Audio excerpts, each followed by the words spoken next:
In an isolated monastery, suspended in a timeless stillness, Sister Elena had found refuge. Years earlier, her life in the outside world had been marked by uncertainties and sorrows that had led her to seek a new path. That sacred place, built of ancient stones and infinite silences, had become her home, her world. The days passed with a monotony she found comforting: prayers at dawn, work in the fields, and the reading of sacred texts.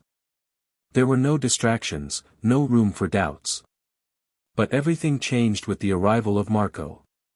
Marco had been sent to the monastery to work on restoring the chapel. It wasn't the first time an outsider had crossed those walls for a similar project, but something about him immediately caught Elena's attention. He was a man with a confident bearing, deep eyes, and a smile that seemed to conceal a world of untold stories. He brought with him the vibrant energy of the outside world, a force that contrasted with the stillness of the monastery. Elena, who had always felt protected by that tranquility, quickly realized that his presence unsettled her in ways she couldn't explain. Their first encounter happened in the cloister, where Marco had stopped to observe the decorations on the columns. Elena was passing by with a basket of flowers, heading toward the chapel. When she saw him, her heart skipped a beat, but she forced herself to maintain a neutral expression. "These decorations are incredible," he said, without taking his eyes off the carvings. "They seem to tell a story." Elena stopped, surprised by his observation. "They're ancient," she replied, her voice steadier than she felt. "Every detail has symbolic meaning." Marco turned toward her, and their gazes met for an instant that seemed to stretch into eternity. "I'd love to learn more," he said with a smile. "Maybe you could tell me about them when you have time." Elena nodded quickly, feeling a blush rise to her cheeks. "Perhaps," she murmured before hurrying off to the chapel. That evening, as she sat in her cell praying, she found herself thinking about Marco. It was unusual for her to be so struck by someone, especially a man. She tried to banish those thoughts, reminding herself of her vows and the reason she had chosen this life. But the more she tried to push him out of her mind, the more insistently his face returned. In the days that followed, Marco found every possible excuse to talk to Elena. He sought her out in the library, where she worked cataloging ancient manuscripts, or in the garden, where she tended to the plants. Their conversations, initially formal, became increasingly personal. Marco spoke to her about his passion for art, his desire to find deeper meaning in life. Elena, in turn, found herself sharing thoughts and feelings she had never confessed to anyone. One evening, after prayer, Elena found herself unable to sleep. She tossed and turned in bed, tormented by her thoughts. Finally, she got up and wrapped herself in her cloak. With silent steps, she crossed the corridor to the room where she knew Marco was staying. She knocked lightly, her heart pounding in her chest. The door opened almost immediately, and Marco appeared, surprised but not entirely unprepared. "I couldn't sleep," Elena said, avoiding his gaze. Marco stepped back and gestured for her to come in. The room was simple, lit only by the flickering light of a candle. Elena sat on a chair, her hands clasped in her lap. Marco sat across from her, waiting for her to speak. "I don't know why I'm here," she finally admitted, her voice trembling. "But I feel I need to talk to you." "I feel the same," Marco said, his voice low but steady. "There's something about you, Elena. Something that struck me from the very first moment." His words sent a shiver through her. Elena felt her blood pulsing faster through her veins. She didn't know how to respond, but before she could say anything, Marco leaned forward and took her hand. His touch was warm, reassuring, but also terribly unsettling. When he leaned closer to her, Elena didn't move. Their lips met in a brief but passionate kiss. Elena pulled away immediately, her heart hammering in her chest. "I can't," she stammered, standing abruptly. "I can't do this." She fled the room, leaving him alone. Back in her cell, she knelt before the crucifix, praying desperately. But no matter how much she sought solace in her faith, the thought of Marco wouldn't leave her. The next day, she avoided Marco at all costs. She threw herself into her work, trying to fill every moment of the day to keep from thinking about him. But in the evening, when the monastery sank into silence, the memory of his touch and his kiss came back to haunt her. In the days that followed, Marco tried to speak with her, but Elena evaded him. Finally, he found the courage to confront her. One evening, he intercepted her in the cloister as she was returning to the chapel. "Elena, we need to talk," he said, blocking her path. "There's nothing to say," she replied, not meeting his eyes. "That's not true," Marco insisted. "What happened between us, it wasn't a mistake. And you know it." Elena stopped, feeling tears well up in her eyes. "It was a mistake," she said, trying to convince herself more than him. "I made a choice. I took vows. I can't betray all of that." "But your heart?" Marco asked. "You can't ignore what you feel. And I can't ignore what I feel for you." That night, Elena withdrew to the chapel to pray. She was exhausted, confused, torn between desire and faith. Desperately seeking an answer, she found no clarity. She knew she had to make a decision, but every option seemed unbearably painful. And so, the tension between the two continued to grow, a crescendo of emotions and inner conflict. Elena spent her days in an ever-deepening confusion. She sought solace in the routine of the monastery, hoping that prayers and manual labor would restore the serenity she had known before Marco's arrival. But her heart refused to cooperate. Every time she tried to focus, his face came to mind, along with the memory of their kiss and the warmth of his hand on hers. Meanwhile, Marco seemed determined to respect the distance Elena had imposed, but his gaze spoke louder than words. Each time their eyes met, Elena felt a pang in her chest, a pull she couldn't ignore. She questioned constantly what the right path was. Was Marco right? Was their meeting part of a divine plan? Or was it merely a temptation, a test to prove her devotion to God? One evening, as the sun dipped behind the hills, Elena found herself in the monastery garden, sitting on a stone bench. The sky was painted in shades of orange and pink, and the air was cool and still. She was deep in thought, seeking answers in the colors of the sunset, when she heard footsteps behind her. Turning, she saw Marco. She didn't have the courage to stand and leave, so she remained still as he approached. "May I sit?" he asked gently. Elena hesitated for a moment, then nodded. Marco sat beside her, keeping a respectful distance, as if not to make her uncomfortable. For a while, they sat in silence, watching the sky darken. "I don't mean to disturb you," Marco finally said, breaking the silence. "But I can't leave without knowing what you truly feel." Elena closed her eyes, feeling the weight of his words. "I don't know," she admitted, her voice breaking. "What I feel scares me. I've never been this confused in my life." Marco turned to her, his gaze sincere and steady. "I don't want to hurt you, Elena. And I don't want to take you away from your faith. But I can't ignore what I feel for you." His words struck Elena deeply. She had spent days trying to deny her feelings, convincing herself they were wrong. Yet here Marco was, standing before her, and her heart told her it wasn't all a mistake. Still, the fear of betraying her vocation loomed too large. "We need to stop seeing each other," she finally said, tears welling in her eyes. "For your sake and mine. There's no future for us." Marco lowered his gaze, visibly hurt, but nodded. "If that's what you want, I'll accept it," he said. "But I want you to know, I'll never forget you." With those words, they sat in silence for a while longer, both lost in the gravity of what had just been said. The sun finally disappeared, leaving the garden in darkness, and Marco quietly stood and walked away, leaving Elena alone with her thoughts and her heartbreak. She stood and walked away, leaving Elena alone in the garden. She stayed there for hours, unable to move. She knew she had made the right choice, but the pain was unbearable. In the days that followed, Marco avoided Elena, and she tried to return to her routine. Yet his absence was like a void that nothing seemed able to fill. She found herself involuntarily searching for him, hoping to catch even a fleeting glimpse. Each evening, she prayed for the strength to move forward, but her torment didn't lessen. One day, while organizing books in the library, she discovered a note tucked between the pages of an ancient volume.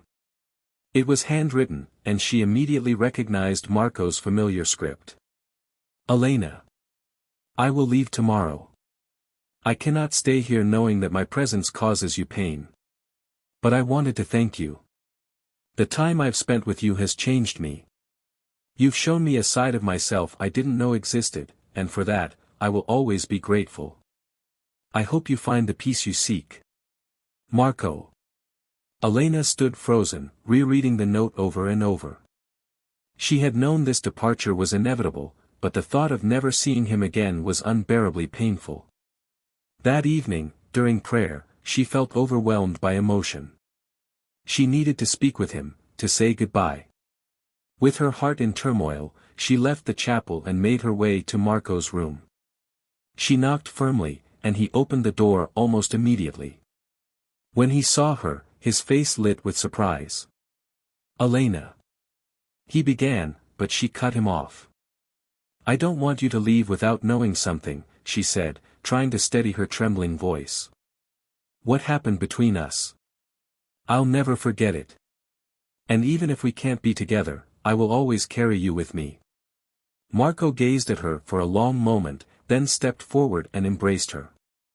It was a simple gesture, but one filled with meaning. Elena let herself go, holding him tightly, allowing herself to feel that final moment of closeness. When they parted, neither spoke. Marco gave her a sad smile, and she walked away, knowing she would never see him again. That night, as she lay in her bed, she felt a strange sense of peace. She had finally found the strength to let him go, but she knew his memory would stay with her forever. Elena spent that night in unending prayer, hands clasped tightly, her heart broken. She begged for a sign, for guidance, for anything that could help her resolve the turmoil within. But the silence of the chapel seemed to envelop her in an oppressive fog. Every thought returned to Marco, to the kiss that had sparked a flame she could no longer extinguish. The next morning, Marco made a decision. If Elena wasn't ready to confront it, he would take the initiative. He found her in the library, leafing through a manuscript, but her eyes betrayed a weariness that even the monastery's serenity could not conceal.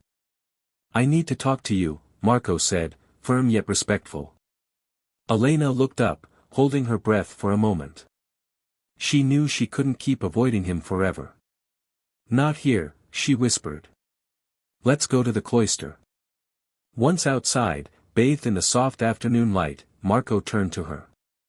Elena, he began, I can't stay here knowing I'm causing so much pain, to you, and maybe to myself. But I want you to know that what I feel for you isn't just a whim. It's real. Elena gazed at him, fighting back tears. I can't ignore what I feel for you, she admitted. But I can't betray my faith, Marco. I've dedicated my life to God. If I gave in to this, I would be denying everything I am. Marco nodded slowly, his hands in his pockets. I understand, he said. But I can't help wondering, what if it's God who's testing us? Showing us that even love, in its purest form, can be part of his plan? Marco's words pierced through Elena. Could their meeting be a test, a way to deepen her faith? Or was it a diversion, a temptation she was meant to overcome? The confusion grew within her, but she found no answers. Weeks passed, and the tension between them continued to build. Marco tried to keep his distance, respecting Elena's inner conflict, but their bond was evident to anyone who watched them. Even the other nuns began to notice a change. Elena was quieter, often lost in thought. And Marco, who had brought a lively energy to the monastery at first, now seemed increasingly troubled. One evening, Elena once again found herself standing before Marco's door. She hadn't planned to go there, but her steps had led her there almost involuntarily. She knocked, and when Marco opened the door, his gaze was filled with surprise and a glimmer of hope. "I need to understand," she said, stepping inside. "I can't keep living in this state of confusion." Marco closed the door, trying to stay composed. "I need to understand too," he replied. "But I know one thing, Elena. What I feel for you is greater than anything I've ever known. And I don't want to lose you." Elena sat down, her hands trembling. "I can't choose between you and God," she said, her voice breaking. "It would be like splitting myself in two." "I'm not asking you to choose," Marco said, kneeling beside her. "But I want you to know that, whatever you decide, I'll be here for you." His words, spoken with unwavering sincerity, left her speechless. In that moment, the weight of their emotions pressed heavily on them both. The silence between them wasn't empty, it was full of everything they felt but couldn't say aloud. That night, Elena found no peace. She returned to the chapel, where she spent hours kneeling before the altar. She wondered if it was selfish to hope for a solution that wouldn't break anyone's heart. She felt the weight of her promises but also the weight of her love for Marco. And for the first time, she began to question whether her love for God and her love for Marco could coexist, instead of being in conflict. The next day, Marco made a drastic decision. He approached Elena with a suitcase in hand. "I have to leave," he said simply. "I can't stay here and keep hurting you. But I want you to know that I will always love you, wherever I am." Elena looked at him, unable to speak. She wanted to stop him, but she knew that perhaps this was for the best. "Marco." She began, but the words died in her throat. Marco took her hand, holding it gently. "I hope you find the peace you're searching for," he said before turning and walking away. Elena watched him leave, and it felt as though a part of herself was disappearing with him. She returned to her cell, where she stayed for days, desperately trying to make sense of it all. In the end, she found a kind of peace in the thought that Marco had been a gift, a lesson that had made her stronger in her faith. Years later, Elena was still at the monastery, unchanged in her vows but deeply transformed. Occasionally, when she walked through the cloister or prayed in the chapel, thoughts of Marco would visit her. But they no longer brought pain, they were sweet memories, reminders of a love that, despite everything, had left an indelible mark on her soul. Now older and wiser, Elena had learned to live with that part of herself she had once feared and tried to suppress. Marco had not been a mistake, nor merely a temptation to overcome. He had been a mirror, a test through which she had seen clearly the complexity of her heart and her faith. In the quietest moments, Elena often reflected on what life had taught her. A vocation was not a path without obstacles, nor a journey devoid of doubt and desire. It was a commitment to be renewed every day, a choice that demanded strength, but also profound self-awareness. She thought of Marco with gratitude, no longer with sorrow, but with the understanding that love, in all its forms, is always a gift.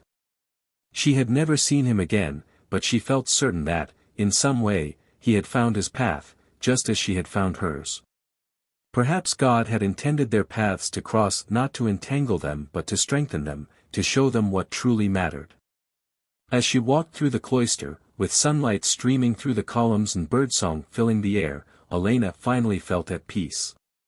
Her faith was no longer a cage but a bridge. She had learned that loving God did not mean denying her humanity but embracing it, with all its fragility. And in that acceptance, she had found a wholeness she had never thought possible. She raised her eyes to the sky and smiled. "Thank you, Lord," she murmured, "for showing me that true strength lies not in running away, but in facing challenges. And that love, even when it seems to pull us away, can bring us closer to you." With that thought, Elena realized that her journey was far from over.